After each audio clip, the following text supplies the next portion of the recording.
Love it every couple of weeks we get this music because it means it's time for the BBQ Show on the Al Travis Show. And we've got Jake today, Stump Monkey out. How you doing, Jake? I'm rolling, to quote Doc Holliday.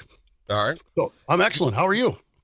No real complaints. We were chatting a little before going on. Maybe we can share with some of the folks. You know, summer is our jam, right? Barbecuing is even better in the summer. What isn't better in the summertime? Snowmobiling, I guess, honest answer. But what isn't better than summertime? But you and I have struggled this year a little on the golf course. Yes. And you had just told me a wonderful piece of, I don't know, help, a little advice. Yeah.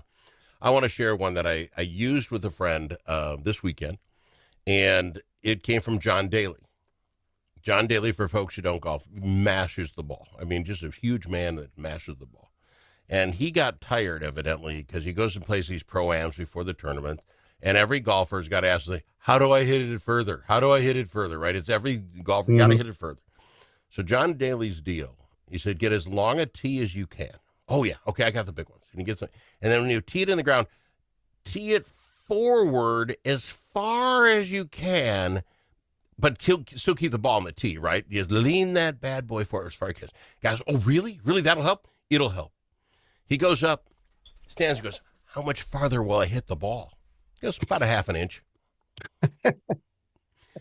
People looking for tips. They're everywhere. Every guy's got a tip. None of them do anything. That's my tip. That's like what I want you to do is go home and practice intently for 2 weeks and then give up the game altogether. Yeah.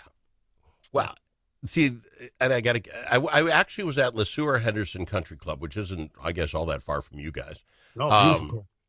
It's too hard. It's a beautiful golf course. Well, I mean, the people there, by the way, let's kiss up a little bit. The people, I was there for the weekend, Friday, Saturday, and Sunday for my kids' club championship. He was playing in the club championship. So I go and I ride around smoking cigars and drinking and watching and enjoying golf. Right. It's tough. If you can't, that course, if you're not hitting straight, kiss your game goodbye, because there are times you're flipping 60 yards straight up. But it challenges these pro golfers. But what I learned, because you go there and before the round, all those guys that are even par guys or better, right, that playing in the championship, all have a routine they do on the driving range. If it sticks on the ground and working this, you see them working their elbows and all this. The difference between them and a guy like me, because, I like to hit range balls. Mm-hmm. I do the exact same thing every time. I'm a bad golfer. I hit bad shots in the range because I didn't change anything. I don't know what to change. I don't know what to do. I just ingrained bad shots. There's something to be said for that.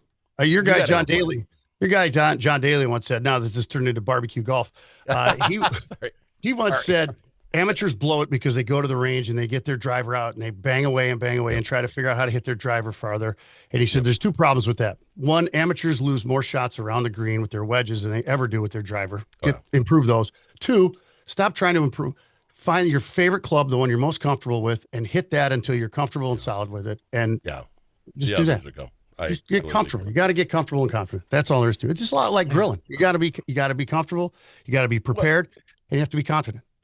Well, I think the confidence, that'll help, because I just had a bit of an issue this week. But I think the barbecuing thing, the difference between you and Stunt and Joe Average guys, I'm pointing at myself for folks who aren't watching, and Joe Average guys, you're willing to get out of your comfort zone and do a thing.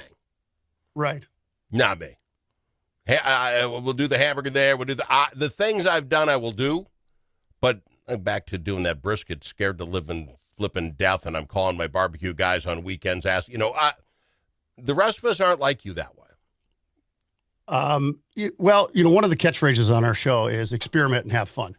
That's how we end every show, because that's the whole point of it. You got to have your go-to that you can nail if you got friends coming over or you're just making dinner.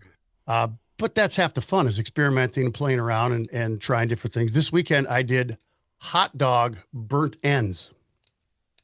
What the heck is a hot dog burnt end? It's just what it sounds like. Instead of smoking a brisket or a pork butt, I smoked a bunch of hot dogs. I scored them, Mm-hmm. I rubbed them with mustard, and then I seasoned them, and I put them on the smoker and let them smoke, and then I put them in a pan just like you do with burnt ends, with some butter and some brown sugar, some barbecue sauce. Cover them up, let them cook for about another hour, then uncover them and let them get kind of sticky and glazy and a little crispy around the edges. And it was fun. It was something different. It was something unique. And okay, but the next question is obviously, well, how was it? People love burnt ends. People love burnt ends. So, but the hot dog burnt end, was it the success you had hoped for? It was not the success I hoped for. Just because I made some human errors where I kind of rushed things a little bit because it was getting late and everybody was hungry. Mm-hmm. Also, the cool thing about burnt ends is you get all that rendered fat that's still attached, and you get the little crispy edges to it, and the sauce and all the stuff. You don't really get that with the hot dogs. You just kind of have a little salty dog there.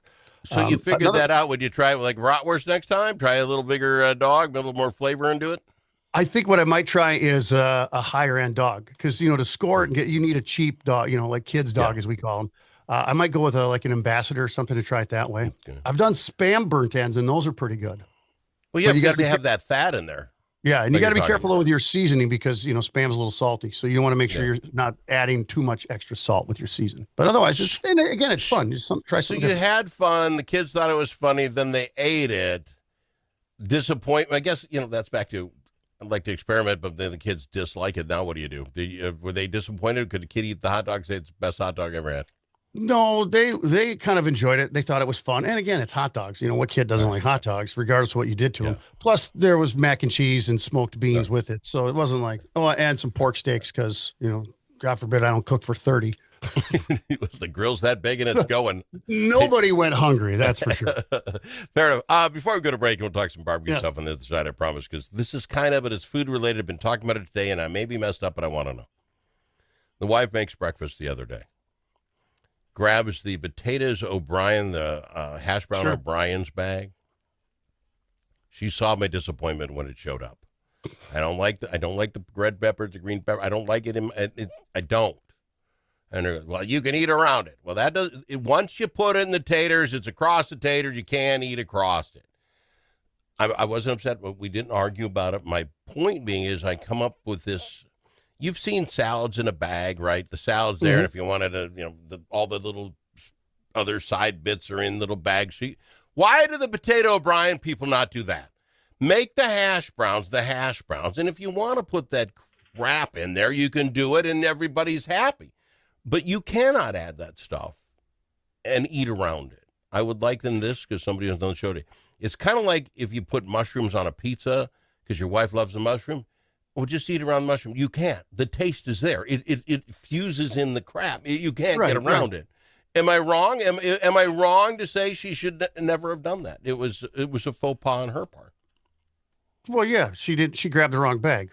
She should have got his regular hash browns, and then diced up some red and green peppers and handed them to you and said, do half regular, do half with O'Brien. See, this is, and maybe this will help every restaurant that listens to this show. You serve hash browns O'Brien. It's one of the side categories. What you've got in the kitchen is all regular hash browns, and if someone wants the O'Brien, you throw the extra in, and everybody is happy. There you go. All right, fair enough. Got to go to break. We'll be back after this. We've settled it with Jake on the Al Travis Show.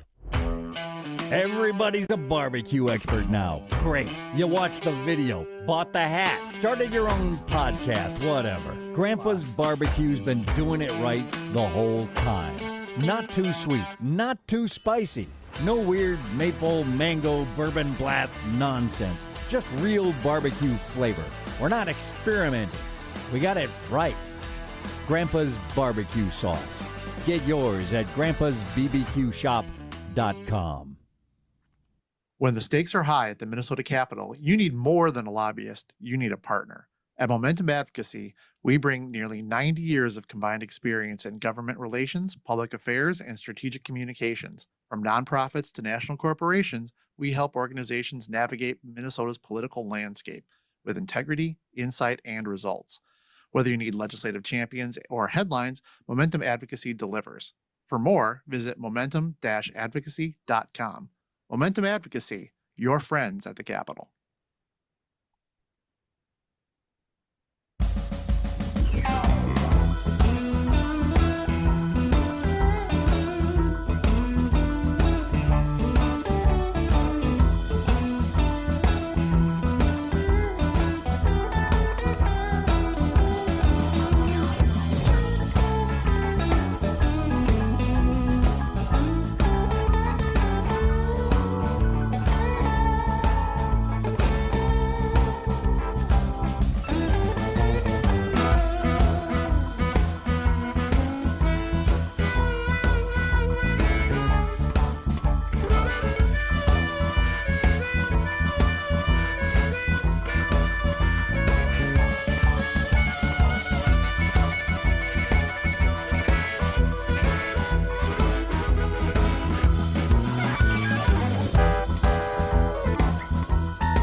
It's nice to know a guy that knows a guy. Al Travis.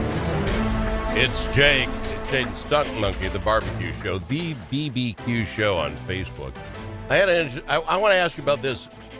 I don't think I quite get it. On your website, you have the meat draft. Your guys' draft. Oh, so in honor of fantasy football, the show this weekend, we did our fantasy barbecue draft.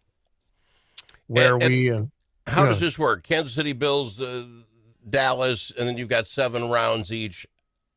What we did is we did it a little bit different. The idea is this is your Super Bowl, if you will, of barbecue. So we drafted 5 categories. You had to draft your meat. You had to draft your cooker, or smoker, whatever you're going to cook on. Then you drafted your sauce, your side dish, and your beverage. If you were going to complete the perfect meal or your favorite meal, what would you draft? And you can't, once an item is off the table, you can't take it. And we went pretty generic, like instead of saying, "Oh, I'm going to go with the Traeger Woodland," no, we just said pellet grill, stick burner, offset, whatever, that kind of a thing. And it turned out to be a lot of fun. Well, it looks like a lot of fun. And then the meats, just with the graphic that you have up, I'm sitting there thinking, if I was going to pick 1 through 7, I think I'm lost already. I mean, this is if I were just smoker, I'm smoke pellet smoke. What is my favorite thing? I can tell you what I eat most of, but I don't think it's my favorite thing. But I'm the burnt ends. I just can't. I think you got to go with that. Not the hot dog burnt end. Right. The real burnt ends. The real burnt ends. I mean, I'm looking at spare ribs, pork ribs, beef ribs, short ribs. I might sit here the rest of the day and have to do my picks. People need to go to your website, The BBQ Show on Facebook, and take a look at all the options. I love smoked chicken thighs. Oh, yeah, for sure. It's so hard to get them right and don't overdo them. But to me, that's a delicacy. If you get it right, it's still juicy inside. Ooh, I'm getting hungry. They're fantastic. I've done a lot of thighs. When the barbecue show used to compete a little bit in competitions, we would split up the duties where Stunt would do the ribs, I would do the chicken. And so, it's competition. You got to practice. Sure. And I got to the point where I didn't think my family would eat any more barbecue. And the problem with competition, if you're doing them at home, obviously you do them the way everybody likes it. But with a competition, you're trying to get one bite. So you have to get all the flavor in one bite for the judge. If you eat 3 of those chicken thighs for dinner, you're just not going to be happy. You're going to be upset because that's just so much spice and so much flavor and so much going on there. But it is fun to do. When you're doing shows, I get it. When you're competition, the judges probably understand that palate thing more. But when you have like Rib Fest or whatever it is, do you find most of those operators are going for the, I believe, sweet taste that most people who would want ribs or whatever would want? You know what I'm saying? The traditional smokery versus the sweet and saucy. I think what you find at especially competitions, but also at big rib fests, is that as a competitor, whatever level, you have to set yourself apart and you have to identify yourself. So that you have to have your own style. And when you talk to these big time competition guys, they'll tell you, and the Rib Fest guys, they'll tell you, we've done our ribs the same way for 20 years. We don't change it. We don't try to, because you're going to have a variety of judges. You're going to have a variety of people, but you want to be known as, we're the ones, those are the guys that have a little sweet with just a little heat, not too much, or they really have hot ribs or spicy ribs or savory ribs or whatever. So you want to kind of identify yourself, brand yourself, if you will, with your flavor pattern and kind of go after it that way. But do you find that 99, let's say 100 people show up at a barbecue place, right? They're going to vote. Right. And you want to win the vote. Do you almost have to go sweeter? I'm just thinking the hot, the spicy, not everybody does that. Do you almost have to go to sweet to get the votes and it's, take away from your soul?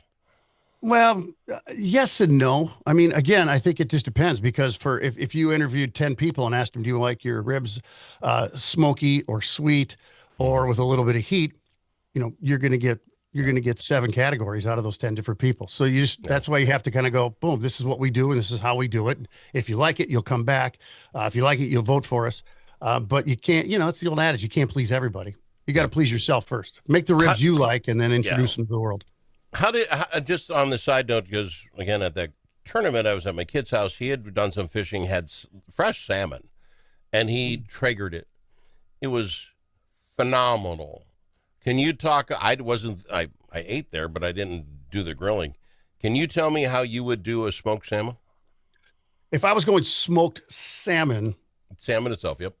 I would probably go for more of a cold smoke than a hot smoke, just to really to get that penetrated in there. And the way you would do a cold smoke is you would either use two containers, one with smoke that then gets piped into like a Weber kettle or something, or you use a smoke tube where you put some pellets in a tube and then you light them on fire. And that way you're not actually cooking, you're just smoking. And that turns out pretty well. If you're going to go traditional smoke, I like to use a plank of some sort, whether it's cedar or you can get all kinds of different wood planks at the, grill store or a lot of grocery stores, and then put it on there with a little bit of seasoning and then cook it in the smoker. The key to all fish though, do not overcook your fish. Yeah, no, he did phenomenal. It was great. I guess my thought was, and again, if I was doing it, you got to put the skin side down. You want that to get a little on the crispy, but it doesn't get crispy in a smoker, really. No. So you let it smoke for as long as, until it's ready, and then do you just jack it up quick to get some heat into the skin so it can be a little crispy, or is that just no? You've got from a Traeger? I mean, my experience is when you're smoking the fish, it's going to be a little smokier and a little, I don't want to say oily, but it's going to have that smoky consistency, and you're going to basically peel it off. If you're going to go for crispy skin, then you want to do that on your flat top or in a fry pan where you're cooking the fish and you're getting the skin crispy. And that also really depends on the variety of fish you're using too. Some fish, the skin crisps up better and has a nice flavor. Some not so much. All right. I gotta go. I'm out of time, but I really want folks to go to the BBQ Show Facebook page, the BBQ Show. Take a look. I think it's the second photo down, the meat draft. Look at the category. I don't know. I mean, that is 7 times 5, 8, 54 types of meat, and how you would do that on a grill and pick your draft. I might play with this all day. It's a lot of fun. It's a lot of fun. So check it out. Where can people get the real BBQ Show, my friend? Just look for us at the BBQ Show, whether you're on social media or if you Google that or search it on Spotify, you can hear all of our old episodes and find us everywhere. So you are also on radios on weekends, right? Oh, yeah. I mean, you can take it live if you will. We're on 6 radio stations across this beautiful nation. Fantastic. I appreciate you, my friend. Always do. Thanks, Al. Jake Palmer, the BBQ Show. Braver Angels Minnesota is part of a national movement that brings together conservative